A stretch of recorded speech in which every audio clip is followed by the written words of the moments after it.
Kings Landing के Red Keep में इस समय पर lord Cregan Stark unofficial boy king Aegon the younger के unofficial hand of the king थे। अभी इस समय पर अनऑफिशियल इसलिए क्योंकि एगोन द यंगर का अभी भी राज तिलक का सेरेमनी यानी कोरोनेशन नहीं हुआ था, तो उसी वजह से वो अभी अनऑफिशियल किंग था और उसका hand of the king Cregan unofficial hand of the king है। तो as an unofficial hand of the king इस समय पर क्रेगन स्टार्क पूरे वेस्टरोस पर रूल करने लगा था और उसके सामने कई सारे प्रॉब्लम्स थे जिन्हें वो धीरे धीरे करके अच्छे से सॉल्व किए जा रहा था। अभी उसके लिए सबसे बड़ा प्रॉब्लम था साउथ के कुछ ग्रीन्स के सपोर्टर हाउसेस, और वो बड़ा प्रॉब्लम ऑटोमेटिकली एक एक करके सॉल्व होने लगा। जैसे कि हमने पिछले एपिसोड में जाना कि 3 विडोज ने खुद ही से सरेंडर कर दिया और उसी वजह से हाउस लैनिस्टर, हाउस हाईटावर और हाउस बराथियन ऐसे इंपॉर्टेंट ग्रीन्स के सपोर्टर हाउसेस ने अभी सरेंडर कर दिया था। तो ये चीज क्रेगन स्टार्क के लिए काफी सरप्राइजिंग रही थी, बट उसके वजह से वो काफी खुश भी हुआ क्योंकि अभी इसके कारण क्रेगन स्टार्क को नीचे साउथ में जाके वॉर बैटल्स वगैरह करने की अभी कोई जरूरत नहीं थी। तो ऐसे 3 महिलाओं के वजह से, 3 औरतों के वजह से कुछ बहुत ही इंपॉर्टेंट चीजें इस डांस ऑफ द ड्रैगन्स के वॉर के एंड में हुई थी और उसी वजह से ये वॉर अभी ऑफिशियली खत्म भी हो गया। बट अभी वो सिर्फ 3 औरतें ही इसमें इंपॉर्टेंट नहीं है और कुछ वेस्टरोस की इंपॉर्टेंट औरतें अभी इस एपिसोड में आने वाली है, and one of them is lady Jane of well यानी कि मेडन ऑफ द वेल। तो जैसे हमने पहले जाना था कि maiden of the well Jane Erin और उसकी वॉर्ड यानी कि डेमोन एंड लेना की बेटी रेना, ये दोनों किंग्स लैंडिंग के तरफ एक ब्रावो सी शिप में बैठ के आ रहे थे। तो अभी वो फाइनली किंग्स लैंडिंग में पहुंच गए। जैसे ही उनका शिप रिवर गेट पे आता है तो किंग्स लैंडिंग के रस्तों पर से रेना और जेन एरिन धीरे धीरे करके रेड किप के तरफ निकलते हैं। यही कुछ हार्डली 10 महीनों पहले किंग्स लैंडिंग के पागल लोगों ने मिलकर 5 ड्रैगन्स को एकदम बेरहमी से मारा था, बट अभी वही किंग्स लैंडिंग की जनता एक छोटे से क्यूट पिंक ड्रैगन मॉर्निंग को देख के बहुत खुश हो गई। रेना जैसे जैसे रेड किप की तरफ निकलती है तो उसके क्यूट पिंक ड्रैगन को देख के सभी खुश होते हैं और सभी लोग रेना के नाम के नारे लगाने लगते हैं। रेना का छोटा पिंक ड्रैगन मॉर्निंग भी अभी थोड़ा सा उड़ने लगा था और वो देख के तो सभी बच्चे बहुत ही खुश हो गए। इवेंचुअली रेना रेड किप में पहुंचती है और रेड किप में फाइनली काफी टाइम के बाद में ड्रैगन ट्विंस यानी कि रेना और बेला का एक इमोशनल रियूनियन हो गया। डेमोन और लेना के इन दोनों बेटियों का ये इमोशनल रियूनियन देख के सभी खुश हो गए और सभी ने तालियां मारी। रेड किप के दरबार में जितने भी लोग मौजूद थे उन्होंने रेना और बेला के नाम के नारे लगाने शुरू कर दिए और एकदम सीटियां मारनी शुरू कर दी। एक झटके में ये दोनों ड्रैगन ट्विंस रेड किप की डार्लिंग बन चुकी थी। जैसे ही उनका रियूनियन होता है तो बेला वहां पर क्रेगन स्टार्क से परमिशन लेती है कि क्या वो एगोन से जाके मिल सकती है, बिकॉज इफ यू रिमेम्बर तो क्रेगन ने किसी को भी एगोन से मिलने से मना किया था और इवन वो बेला को भी बार बार एगोन से मिलने नहीं देता। अल्दो इस बार क्रेगन ने हाँ कह दिया और बेला अपने सिस्टर रेना को लेके जाती है एगोन को मिलने के लिए, बट उनके मीटिंग में एक अलग ही बवंडर हो गया। रेना को देख के तो एगोन काफी खुश हुआ और उसे जाके उसने एकदम टाइट हग किया, बट जैसे ही एगोन की नजर क्यूट ड्रैगन मॉर्निंग पे पड़ी तो एगोन एकदम बावला हो गया। वो एकदम घबरा के कांपने लगता है और एकदम वो जोर से चिल्लाया, इस क्रीचर को यहां से निकालो अभी, take that creature away, guards guards take that creature away. इसी इंसिडेंट से हमें पता चलता है कि एगोन के मन में अभी भी ड्रैगन्स को लेके एक बहुत ही भयानक पीटीएसडी था। हमने जैसे कि पहले जाना ही है कि एगोन के आंखों के सामने उसके माँ को सनफायर ड्रैगन ने जलाया था और खाया था, तो वो चीज उसके दिमाग पर अभी भी बहुत ही बुरी तरीके से असर कर रही है, एंड उसी वजह से अभी भी उसके दिमाग में वो एक पीटीएसडी पोस्ट ट्रॉमेटिक स्ट्रेस का डिसऑर्डर है। तो ये कुछ चीजें ऊपर मेगोर्स होल्डफास्ट में होती है, तो दूसरे तरफ एक्चुअली रेड किप में यही कुछ 2 दिनों बाद में और भी कुछ मेहमान आ गए थे, एंड ये मेहमान थे लॉर्ड लियोइन कॉर्ब्रे एंड उनका छोटा भाई लॉर्ड कॉर्विन कॉर्ब्रे। तो ये दोनों भी अपने अपने शिप में से अभी किंग्स लैंडिंग में पहुंच गए थे और रेड किप में आते ही उन्होंने स्मॉल काउंसिल को ज्वाइन किया। तो इस समय पर स्मॉल काउंसिल अभी काफी बड़ा हो गया था। यहाँ पर दोनों भी कॉर्ब्रे ब्रदर्स तो थे ही, बट उसी के साथ साथ लेडी जेन एरिन और लैड्स भी इस स्मॉल काउंसिल में थे, एंड ऑब्वियसली इसका लीडर था लॉर्ड क्रेगन स्टार्क, जो इस समय पर unofficial hand of the king के तौर पर पूरे वेस्टरोस पर राज कर रहा था। तो एगोन द थर्ड के इस तगड़े स्मॉल काउंसिल की सबसे पहली मीटिंग शुरू होती है और इस मीटिंग का टॉपिक बस एक ही था कि वॉर को अभी रोकना चाहिए।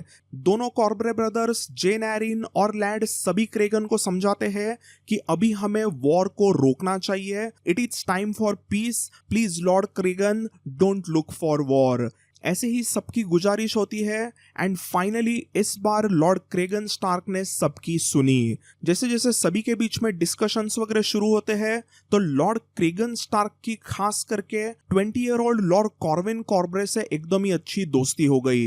लॉर्ड कॉर्विन कॉर्बरे के लेडी फॉरलॉन के तलवार को देख के एकदम क्रेगन भी खुश हुआ और क्रेगन के आइस तलवार को देख के लॉर्ड कॉर्विन कॉर्बरे खुश हो गया।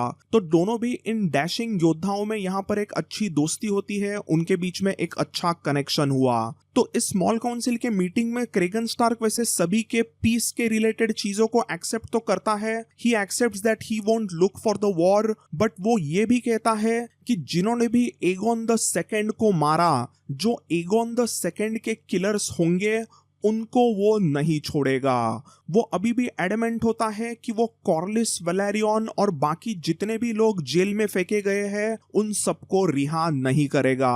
वो वापस से वही पॉइंट कहता है कि एगोन द सेकंड एक अनवर्दी किंग था और उस कमीनी के वजह से डांस ऑफ द ड्रैगन्स का एक बहुत ही भयानक वॉर हुआ। वो अपना राइवल जरूर था बट उसे एक कायर के तरह स्कीम्स करके जो मारा गया है वो कभी भी हाउस स्टार्क एक्सेप्ट नहीं कर सकता। उसे मारने वालों को पनिशमेंट जरूर मिलेगी। जैसे ही लॉर्ड क्रेगन ने ये कह दिया तो सबने उसके हाँ में हाँ मिलाई, क्योंकि उन्हें भी अंदर से लगा था कि क्रेगन स्टार्क जो कह रहा है वो सही है। लैड्स में से कर्मिट ने सीधा कह दिया, मुझे ये तुम्हारा खेल बिल्कुल पसंद नहीं है स्टार्क। मैं और रिवरमैन तुम्हें इसमें मदद बिल्कुल नहीं करेंगे, बट हम तुम्हें रोकेंगे नहीं। तुम्हें जो भी करना है तुम वो करो। हम तुम्हारे इस वाहियात जस्टिस को वगैरह सपोर्ट नहीं करेंगे, बट हम तुम्हारे आड़ नहीं आएंगे। Let it be on your head Stark. तो कर्मिट टली को लॉर्ड क्रेगन स्टार्क अभी इस तरीके से एकदम जज, जूरी और एग्जीक्यूशनर बनेगा ये चीज पसंद नहीं आई थी, बट उसने सीधा कह दिया कि तुम्हें जो करना है करो। And just like that it begins the judgment of the wolf. Cregan Stark ने रेड किप के आयरन थ्रोन के सामने एक तरह का कोर्ट ही बना दिया और वहां पर अभी शुरू होने वाला है एक जजमेंट, जिसमें क्रेगन होगा जूरी, जज एंड बाद में एग्जीक्यूशनर। आयरन थ्रोन के जस्ट सामने नीचे एक चेयर पे क्रेगन स्टार्क बैठता है और उसके सामने एक एक करके सभी बंदी बनाए हुए लोगों को लाया जाने लगता है। इस जजमेंट ऑफ द वुल्फ में सभी की एक एक करके कड़ी पूछताछ शुरू होती है ताकि पता चले कि एग्जैक्टली एगोन द सेकंड को कैसे मारा गया। सबसे पहले तो सेप्टन यूस्टस को लाया गया था। उनकी काफी टाइम तक कड़ी पूछताछ की गई और काफी टाइम के बाद में क्रेगन और उसके जो भी बाकी के जूरीज यानी कि कॉर्बरे ब्रदर्स और लैड्स वगैरह जो भी थे, उन सभी ने डिसाइड किया कि सेप्टन यूस्टस के खिलाफ वैसे कोई प्रूफ नहीं है। He is just an old septon जो हमेशा रेड किप के सेप्ट में गॉड्स की पूजा वगैरह करते हैं और वो एक्चुअली एगोन के गुरु थे, तो वो ऐसे एगोन को नहीं मारेंगे ऐसा ही उनको लगता है और उसी वजह से सेप्टन यूस्टस को रिहा किया गया। उनके बाद में आता है ग्रैंड मास्टर ओरवाइल और ग्रैंड मास्टर ओरवाइल बहुत ही बुरी तरीके से फंसे। इस समय पर ग्रैंड मास्टर ओरवाइल थोड़े से बूढ़े थे, तो जैसे ही लैड्स के कुछ रिवरमैन ने उन्हें थोड़ा सा टॉर्चर किया तो उन्होंने सारा पोल खोल दिया। ग्रैंड मास्टर ओरवाइल ने वहां पर सीधा कन्फेस किया कि जिस जहर से एगोन द सेकंड मरा उस जहर को उन्होंने ही बनाया था। अब उन्होंने जहर बनाने का कन्फेस तो किया, बट उन्होंने आगे ये भी कहा कि वो जहर किस पे यूज होगा ये उन्हें नहीं पता था। उन्हें जहर बनाने का हुक्म दिया था none other than lord Larys Strong ने। तो ग्रैंड मास्टर ओरवाइल के मुताबिक लैरिस ने उन्हें जहर बनाने के लिए कहा तो उन्होंने उसको बनाकर दे दिया, बट उन्हें यह नहीं पता था कि उस जहर से वो सीधा राजा एगोन द सेकंड को मारेंगे। तो ग्रैंड मास्टर ओरवाइल के इन सभी चीजों को क्रेगन स्टार्क और उसकी जूरी सुनती है और वो फैसला सुनाते हैं death sentence to grand master Orwyle. Cregan और उसके जूरी को यह बिल्कुल भी हजम नहीं होता कि ग्रैंड मास्टर ओरवाइल को कुछ पता नहीं रहेगा, तो इसीलिए उनको सीधा मौत की सजा सुनाई गई। देन उनके बाद में लाया गया सर गाइल्स बेलग्रेव को। क्रेगन स्टार्क को इस गाइल्स बेलग्रेव का काफी गुस्सा था क्योंकि उसके किंग्सगार्ड होने के बावजूद एगोन द सेकंड को पॉइजन किया गया था। क्रेगन के मुताबिक ये गाइल्स बेलग्रेव की नजरअंदाजी जो थी उसी की वजह से एगोन द सेकंड खतरे में आया और इवेंचुअली मारा गया। तो यहाँ पर गाइल्स बेलग्रेव अपने डिफेंस में कहता है कि वो इस पूरे प्लॉट में बिल्कुल भी इन्वॉल्व नहीं था और सभी लोगों को लगता भी है कि एगोन द सेकंड को मारने में गाइल्स बेलग्रेव का ऐसे कुछ एक्टिवली पार्टिसिपेशन नहीं है, बट फिर भी वहां पर क्रेगन स्टार्क उसके खिलाफ था। क्रेगन स्टार्क वहां पर एक दहाड़ मारता है। कोई भी किंग्सगार्ड एक किंग से ज्यादा जीना नहीं चाहिए जब एक किंग का मर्डर होता है। तो जब क्रेगन स्टार्क ने ऐसे कहा तो उसके खिलाफ किसी ने कुछ भी नहीं बोला और सर गाइल्स बेलग्रेव को भी मौत की सजा सुनाई गई। इसके बाद में ये जो सुबह शुरू हुआ जजमेंट ऑफ द वुल्फ था वो ऐसे ही करके एकदम रात तक चला और एक एक करके कई सारे अलग अलग मेन आइटम्स को वहां पर लाया गया और उनमें से इवेंचुअली 22 अलग अलग मेन आइटम्स ऐसे पकड़े गए जो कि लैरी स्ट्रॉन्ग के कंस्पिरेसी में इन्वॉल्व थे। अभी ये जो 22 अलग अलग मेन आइटम्स थे जो लैरिस के फेंके हुए पैसों पे जी रहे थे, उनमें से कुछ लोगों ने कुछ काली करतूतें की थी। सबसे पहले तो कुछ लोगों ने मिलके एगोन द सेकंड के फूड टेस्टर उमेट को मार दिया था। तो ये जो उमेट नाम का जो बंदा था वो एक्चुअली एगोन द सेकंड का एक फूड टेस्टर होता है। मतलब एगोन जो भी खाना खाएगा, जो भी वाइन पिएगा, उसके पहले उमेट उसको टेस्ट करेगा और उसके बाद में ही राजा उसको खाएगा। तो दोस्तों कहानी में एक चीज आपको बतानी रिकॉर्ड करते हुए रह गई थी जो कि एक उमेट के बारे में बहुत ही इंपॉर्टेंट स्टोरी है। एंड ये एक्चुअली स्टोरी नहीं है, दिस इज अ थियरी और ये थियरी इज रियली इंपॉर्टेंट। तो इस थियरी के अनुसार जब लैरी स्ट्रॉन्ग और कॉर्लिस वेलारियन ने एगोन द सेकंड को मारने का प्लान किया तो ज्यादातर उसके एग्जीक्यूशन की जो चीजें थी वो सभी चीजें लैरी स्ट्रॉन्ग ने हैंडल की थी। हालांकि कॉर्लिस वेलेरियन का उसे पीछे से सपोर्ट जरूर था, बट पूरा एग्जीक्यूट जिसने किया था दैट वाज लैरी स्ट्रॉन्ग। तो लैरी स्ट्रॉन्ग ने इस उमेट बंदे को जो कि किचन में एक एज अ फूड टेस्टर काम करता है एगोन के लिए, वही एक इंपॉर्टेंट बंदा समझा to kill Aegon the second. तो इस थियरी के अनुसार लैरी स्ट्रॉन्ग ने वो जो पॉइजन का जो ग्लास बॉटल था छोटा सा जो उसे ओरवाइल ने बना कर दिया, वो छोटा ग्लास बॉटल इस उमेट को दिया और इस उमेट ने उस छोटे बॉटल में से जहर मिला दिया रेड वाइन में जो एगोन द सेकंड को बहुत पसंद होती है। तो जैसे ही एगोन द सेकंड को ये पॉइजन से भरी हुई वाइन बॉटल को सप्लाई उमेट ने किया तो उसके बाद में ये पूरा कांड करने वाला जो बंदा एक विटनेस के तौर पे था वो तो खुद उमेट ही था। उमेट को ही पता थी उसके और लैरिस के बीच की डील, तो उसी वजह से लैरिस ने क्या किया, ऑब्वियसली लैरिस ने अपने कुछ लोगों के जरिए उमेट को मार डाला। Umet was killed by some of Larys के मेन आइटम्स और वो जो 2-4 मेन आइटम्स उमेट को मारते हैं वो इन्हीं 22 मेन आइटम्स में से थे। तो उमेट वॉज किल्ड बाय लैरिस के ऑर्डर्स।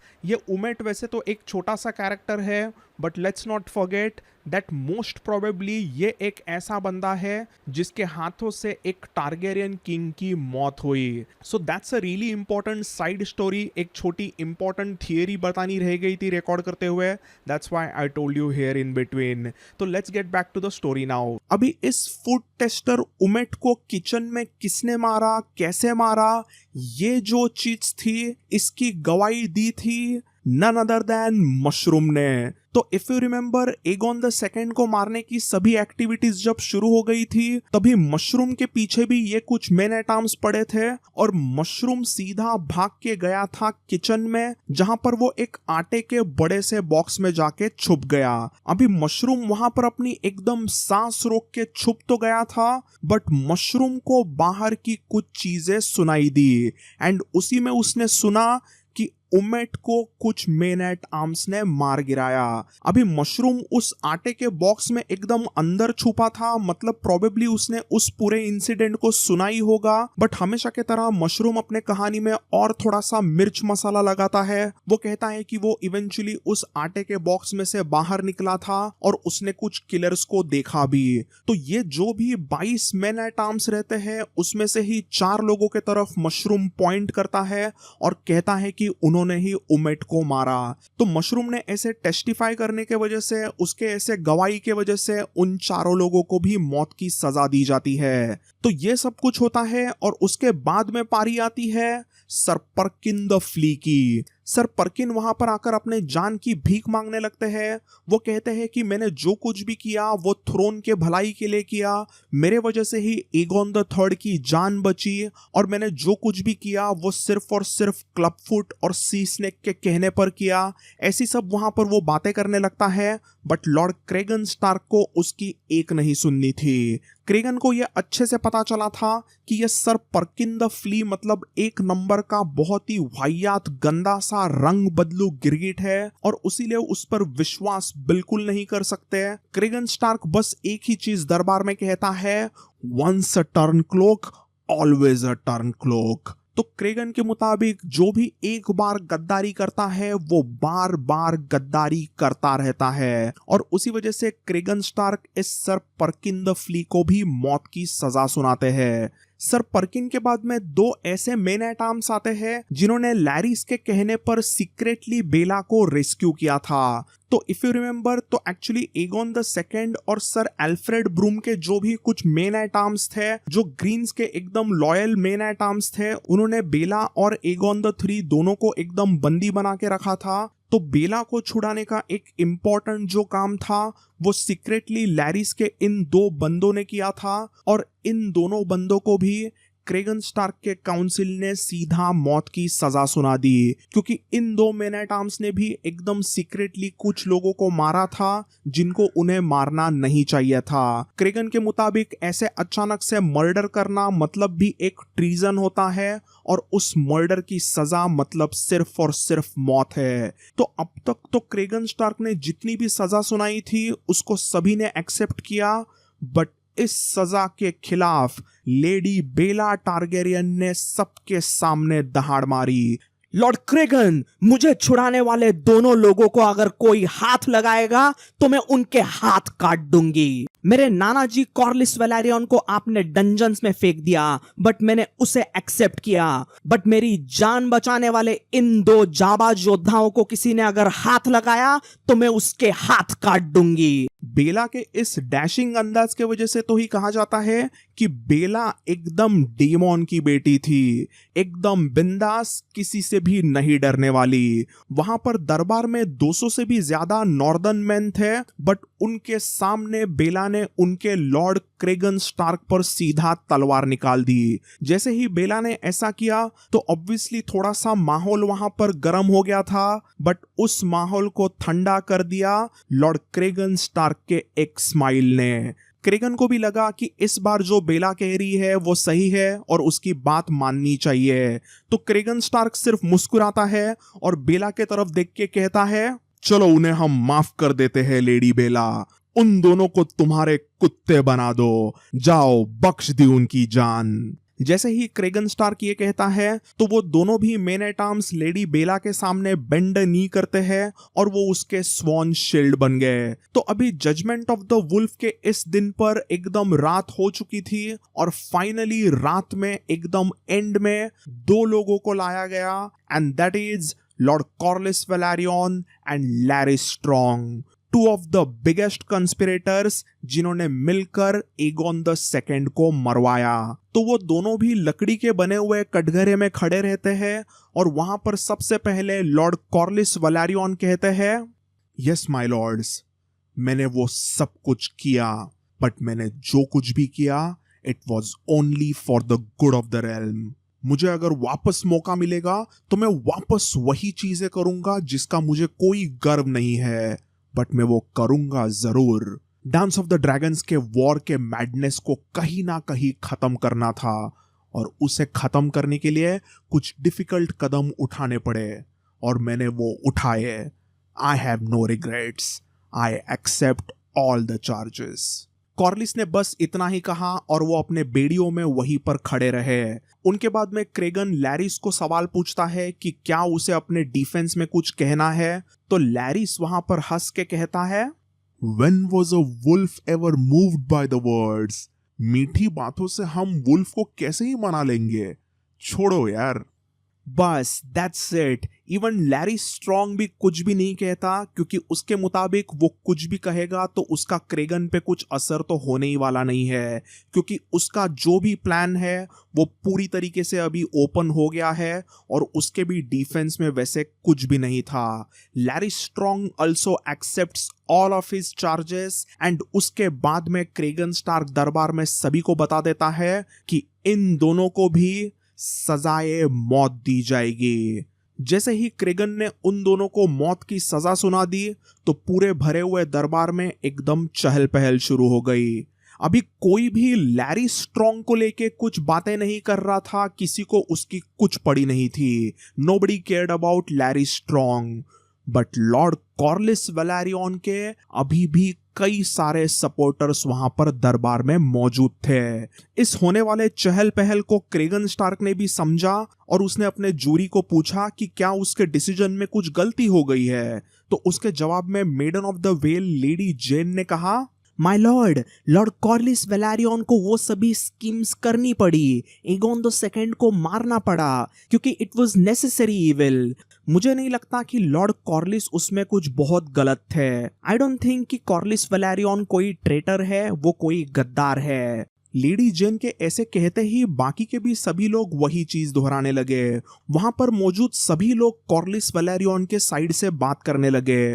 वो क्रेगन को मनाने लगते हैं कि कॉर्लिस वेलारियन को पार्डन दे दो। यहाँ पर इवन बेला और रेना भी अपने नाना जी के तरफ से बात करते हुए क्रेगन से प्लीड करते हैं कि कॉर्लिस वेलारियन को पार्डन दिया जाए। वो दोनों भी उसे बताते हैं कि अगर कॉर्लिस वेलारियन उनका प्लान एग्जीक्यूट नहीं करते तो बेला को एगोन द सेकंड के लोग यानी कि अल्फ्रेड ब्रूम के कुछ मेन एट आर्म्स उसे मार देते।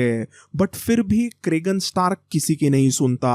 क्रेगन स्टार्क को यह पसंद ही नहीं आया था कि कॉर्लिस वेलारियन ने एक जहर का इस्तेमाल करके एगोन द सेकंड को मरवाया।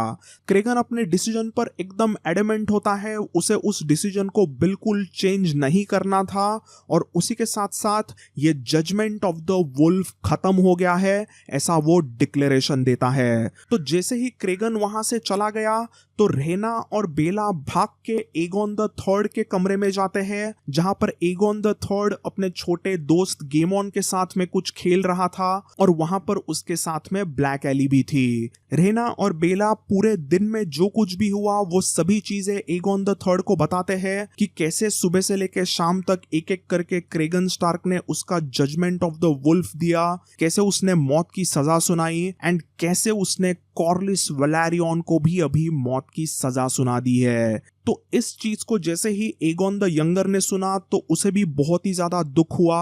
उसे यह बिल्कुल भी पसंद नहीं आया कि साक्षात कॉर्लिस वेलारियन को भी मौत की सजा सुना दी गई है।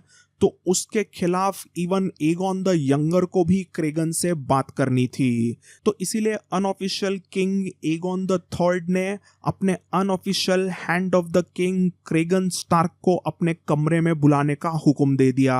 तो कुछ ही टाइम में वहां पर मेगोर्स होल्डफास्ट के एगोन के रूम में क्रेगन स्टार्क आता है और वहां पर क्रेगन स्टार्क को एगोन सीधा बता देता है कॉर्लिस वेलारियन को पार्डन दिया जाए। पहले तो क्रेगन उस बात को मना करता है, बट वो कुछ टाइम के लिए रूम में से बाहर जाता है, यहाँ वहाँ पर टहलता है और फिर बाद में वापस जब वो रूम में आता है तभी वो अपने 11 year old king Aegon the third की बात को मानता है। जस्ट अगले ही दिन सुबह सुबह दरबार में लॉर्ड क्रेगन स्टार्क अपने हुक्म को रिवर्ट करता है और वो लॉर्ड कॉर्लिस वेलारियन को फुल पार्डन देता है। तो जजमेंट ऑफ द वुल्फ तो खत्म हो गया, सभी को कुछ ना कुछ सजा सुनाई दी गई थी, बट कॉर्लिस वेलारियन को फुल पार्डन दिया गया था और उसका रीजन कहने के लिए तो एगोन द थर्ड का रिक्वेस्ट था, बट उसी के साथ साथ उसका एक और भी रीजन था। कुछ ऐसे स्वीट वर्ड्स किसी ने क्रेगन को कहे थे जिसके वजह से क्रेगन स्टार्क का भी ओपिनियन चेंज हुआ और क्रेगन ने कॉर्लिस वेलारियन को पार्डन करने का एक्सेप्टेंस दिया। तो आखिर ये स्वीट वर्ड्स किसने कहे थे क्रेगन को? एग्जैक्टली क्रेगन का कॉर्लिस वेलारियन को लेके डिसीजन क्यों चेंज हुआ, वो सब कुछ हम जानेंगे अगले एपिसोड में। Until then, bye and take care.